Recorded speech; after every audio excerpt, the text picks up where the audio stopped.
Bismillahirrahmanirrahim. Kita akan membahas tentang disiplin kerja. Pengertian tentang disiplin kerja. Kenapa bahasan kita adalah tentang disiplin kerja? Karena sebenarnya perusahaan itu bekerja adalah sebuah organisasi. Organisasi ini dijalankan oleh dari berbagai stakeholder. Kemudian misalkan pengusaha itu untuk mencapai tujuan daripada perusahaan, maka dia perlu menggunakan bekerja sama dengan orang lain. Dalam bekerja sama dengan orang lain ini, maka bagaimana orang lain ini bisa bekerja sesuai dengan apa yang kita maukan, seorang pengusaha yang dia maukan oleh perusahaan yang dia maukan untuk mencapai tujuan yang dikehendaki oleh pemilik, maka orang lain yang bekerja sama dengan perusahaan ini harus bekerja, dia melakukan pekerjaan sesuai dengan tujuan perusahaan, sehingga searah dengan tujuan perusahaan, sehingga perusahaan ini memastikan bahwa setiap karyawan itu bekerja sesuai dengan apa yang dikehendaki oleh perusahaan. Untuk karyawan bisa bekerja, bisa melakukan pekerjaan ini, maka antara karyawan dengan perusahaan ini harus ada integrasi, penyatuan antara tujuan perusahaan dan tujuan individu dari sebuah perusahaan. Maka dikehendaki disiplin kerja ini memastikan bahwa karyawan yang bekerja tadi bekerja sesuai dengan aturan untuk mencapai tujuan yang dikehendaki oleh perusahaan. Pengertian dan arti pentingnya disiplin kerja bagi sebuah perusahaan. Aturan main perusahaan yang telah disepakati antara orang-orang yang terlibat di dalamnya atau pihak stakeholder yang di dalam perusahaan itu, baik itu pengusaha, baik itu karyawan, baik itu pelanggan, pensuplai maupun pemilik modal dan sebagainya, dia harus menjalankan fungsinya masing-masing. Maka fungsi masing-masing ini disepakati bersama. Dan setiap ada pelanggaran dari setiap yang ditetapkan itu, maka harus ada tindakan-tindakan disipliner. Karena apa? Karena nanti tidak sesuai dengan apa yang dikehendaki oleh perusahaan. Ada beberapa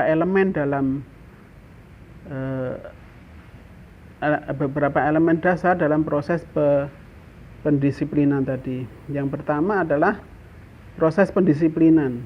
Ini dimulai dari departemen atau jabatan yang berwenang. Masing-masing ini departemen ini kan terdiri dari banyak sub-sub organisasi ini. Masing-masing mendisiplinkan diri, baik itu pejabat yang menduduki setiap struktur organisasi itu mendisiplinkan diri dengan aturan main yang dikehendaki. Di dalam struktur setiap kedudukan, setiap jabatan, di situ ada jabatan yang dia punya wewenang dan dia punya kewajiban. Jabatan ini ada wewenangnya, tapi ada juga kewajiban yang harus dia tunaikan setiap jabatan tadi.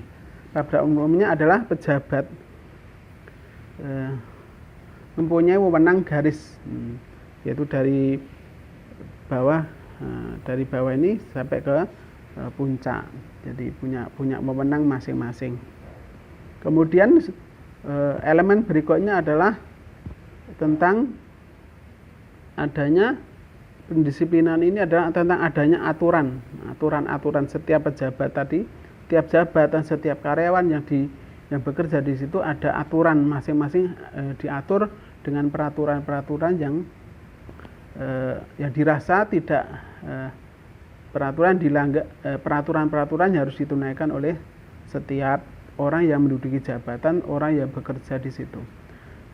Adanya peraturan ini bila dilanggar hanya karena peraturan tersebut dirasa tidak masuk akal. Sebagai contoh, peraturan tentang larangan merokok di tempat yang tidak menimbulkan kemungkinan terbakarnya di ruang yang tidak tertutup, peraturan masuk kerja jam berapa, pulang kerja jam berapa dan sebagainya, lembur itu seperti apa, semuanya diatur. Demikian. Berikutnya lagi adalah tentang disiplin ini dimulai dicontohkan oleh pimpinan, yaitu sikap dari pimpinan. Pimpinan harus bersikap adil, dan jangan sampai apabila ada sesuatu menyimpulkannya dengan tergesa-gesa, adalah tidak disarankan. Apabila dengan tergesa-gesa ini tidak disarankan. Ini ada, jadi proses dari pendisiplinan tadi dimulai dari jabatan, struktur departemen masing-masing. Di sini ada aturan mainnya, di situ ada contoh. Nah, disiplin ini dimulai dari di pimpinan, sikap perilaku pimpinan yang memberikan contoh. Kemudian pengertian kedisiplinan kerja. Nah, pengertian kedisiplinan kerja. Yang pertama, ada beberapa pendapat dari Bambang Prawiro yang menyatakan disiplin adalah peraturan yang dilakukan dengan tegas dan ketat. Ini dari Bambang, tegas dan ketat. Ini dari Bambang Prawiro. Kemudian oleh Purwo Darminto ini tentang kepemimpinan, dia memberikan definisi suatu peraturan dan tata tertib yang harus dilakukan atau dilaksanakan dengan tegas oleh manusia dalam kegiatan atau pekerjaan untuk mencapai tujuan. Ini dari Purwo Darminto. Peraturan dan tata tertib yang harus dilakukan atau dilaksanakan dengan tegas oleh manusia, orang-orang yang terlibat di dalam kegiatan itu atau bekerja untuk mencapai tujuan peraturan. Berikutnya dari Hasibuan. Dari Hasibuan ini, disiplin kerja itu adalah kerja berdasarkan waktu-waktu yang telah ditentukan. Disiplin on time. Dari Hasibuan. Dari Hasibuan ya, mengatakan kedisiplinan diartikan sebagai karya yang selalu datang dan pulang tepat pada waktunya.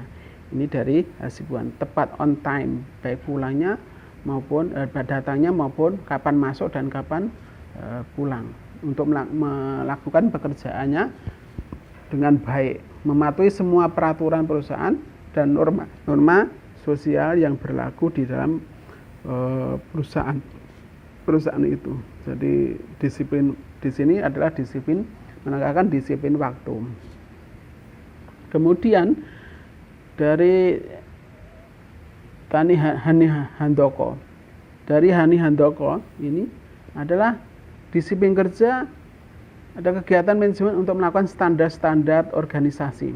Jadi dalam setiap organisasi itu ada standarnya. Misalkan bagian produksi, standar produksi, misalkan standar produksi ditentukan standarnya. Misalkan harga pokok produksi standarnya seperti ini. Nah, harga BOP standarnya seperti ini per unitnya. Biaya tenaga kerja standarnya seperti ini. Demikian juga bagian administrasi ada standarnya masing-masing. Setiap individu yang terlibat di dalam perusahaan itu bekerja sama dalam rangka untuk mencapai standar-standar yang telah disepakati bersama.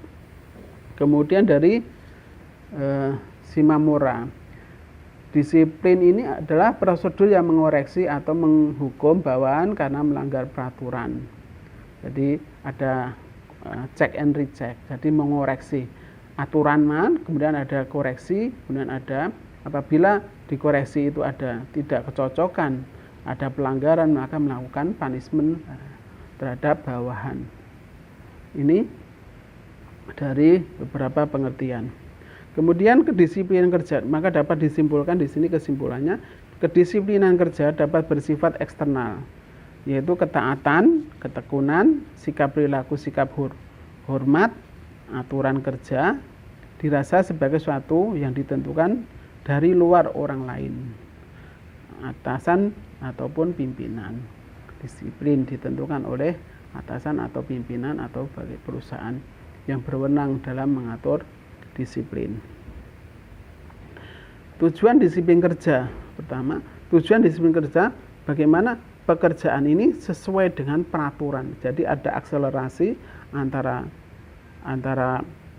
pekerja dan aturan ini cocok, maka akan timbul saling kesepahaman, saling hormat menghormati. Nah, dari atasan, bawahan ataupun atasan. Jadi saling satu sama lain saling menghormati, menghargai pekerjaannya masing-masing, karena setiap individu berusaha untuk memenuhi standar-standar aturan-aturan yang telah ditentukan oleh perusahaan.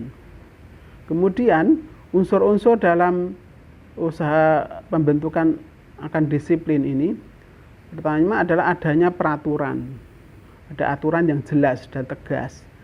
Kemudian ada dijelaskan aturan tadi, ada penjelasan tentang aturan kerja, tentang apa yang diharapkan dari masing-masing mereka itu. Yang ketiga adalah memberikan kepada tenaga kerja tentang apa, bagaimana memenuhi aturan dan aturan pekerjaan dan peraturan tata tertib, penjelasan, adanya penjelasan dalam melaksanakan pekerjaan tadi. Yang berikutnya adanya apa yang seharusnya, menyelidiki yang seksama dari latar belakang tiap peristiwa. Jadi setiap ada pelanggaran itu apa yang melatari setiap peristiwa tadi, apa yang melatari, misalnya latar belakangi orang ini melanggar aturan, ini perlu adanya penyelidikan. Kemudian setelah itu adanya tindak disiplin yang selalu tegas bila terjadi pelanggaran peraturan. Jadi ada tindakan disipliner, ada peringatan, ada ketegasan dari atasan supaya aturan-aturan ini bisa dilaksanakan dengan baik, artinya konsekuen. Kalau terjadi pelanggaran, apa yang harus dilakukan oleh perusahaan, ketegasan apa yang harus dilakukan oleh perusahaan. Indikator tentang disiplin kerja. Yang pertama adalah absensi, dilihat dari absensi kerja, baik itu kehadiran, ada izin, ada sakit dan sebagainya. Kemudian adanya keterlambatan, apabila ada keterlambatan kerja, maka apa yang harus dilakukan, faktor-faktornya apa, seseorang itu tidak disiplin, perlu adanya keterlambatan kerja di luar kebiasaan dapat dipakai sebagai faktor dari turunnya kedisiplinan kerja karyawan. Adanya perputaran tenaga kerja, terjadinya keluar masuknya karyawan keluar perusahaan dan masuknya keluaran baru, karyawan pada keluar dari perusahaan, artinya dia keluar, kemudian ada orang baru. Ini adalah sebagai tanda di situ tidak ada pelanggaran kedisiplinan. Maka menandai turnover, keluar masuknya tenaga kerja di satu organisasi dengan ukuran tertentu. Kemudian seringnya terjadi kesalahan dalam melakukan pekerjaan ini, mungkin disebabkan oleh faktor-faktor di luar dirinya, di luar kemampuan seseorang individu, atau mungkin kesalahan itu karena adanya sistem, kemudian ada kerusakan mesin dan lain sebagainya. Kesalahan bisa juga dilakukan di situ. Kemudian ada mogok kerja. Ada mogok kerja. Tenaga kerja itu tidak mempunyai rasa disiplin, merupakan perwujudan dari ketidakpuasan, kegelisahan dan lain sebagainya. Ini terjadinya mogok kerja. Jadi tindakan tidak disiplin akan nampak, bisa dilihat dari absensi, kemudian ada tingkat perputaran keluar masuknya karyawan baru, kemudian adanya seringnya terjadinya kesalahan-kesalahan yang dilakukan oleh karyawan, kemudian adanya mogok kerja di dalam sebuah organisasi perusahaan. Ini yang mengindikasikan terjadinya ketidakdisiplinan. Kemudian usaha-usaha untuk menegakkan disiplin kerja. Usaha apa yang harus dilakukan? Pertama adalah peraturan kerja yang mengikat dari semua orang yang terlibat di dalam perusahaan itu. Organisasi harus mempunyai peraturan dan tata tertib kerja yang disertai dengan tindakan disipliner bagi mereka yang melanggar. Kemudian misalkan ada tindakan disipliner harus dilakukan rahasia, pengenaan hukum. Tindakan disipliner harus dikenakan oleh supervisor. Hukuman secara mendadak ini penting, tetapi harus dipertimbangkan tingkat keadilannya. Adanya konsistensi. Kemudian mengadakan pengawasan yang kemudian membentuk hubungan kerja yang saling harmonis, saling melengkapi satu dengan yang lain, hubungan kerja yang saling harmonis. Ini untuk memudahkan bagi para pemimpin dan menggerakkan karyawan dalam mengendalikan karyawan untuk mencapai tujuan organisasi. Jadi saling harmonis satu sama lain, saling melengkapi dalam mencapai tujuan perusahaan. Berikutnya lagi, macam-macam tindakan pendisiplinan. Macam-macam tindakan pendisiplinan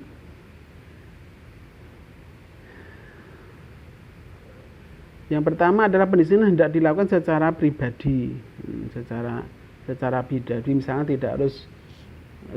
tidak seharusnya memberikan teguran kepada bawahan. Jadi diundang secara pribadi, bicara dari hati ke hati. Kemudian pendisiplinan harus bersifat membangun. Pendisiplinan harus dilakukan oleh atasan dengan segera. Keadilan, kedisiplinan sangat diperlukan. Pimpinan tidak seharusnya memberi pendisiplinan pada waktu bawahan sedang absen. Setelah pendisiplinan, sikap dari pimpinan harus wajar. Jadi wajar saja, seolah-olah tidak ada apa-apa yang terjadi. Jadi wajar saja penjelasan tadi. Pedoman tadi secara pribadi membangun, atasan, keadilan, bukan waktu tertentu, kembali dengan wajar tadi. Ini yang harus diperhatikan di dalam disiplin kerja karyawan.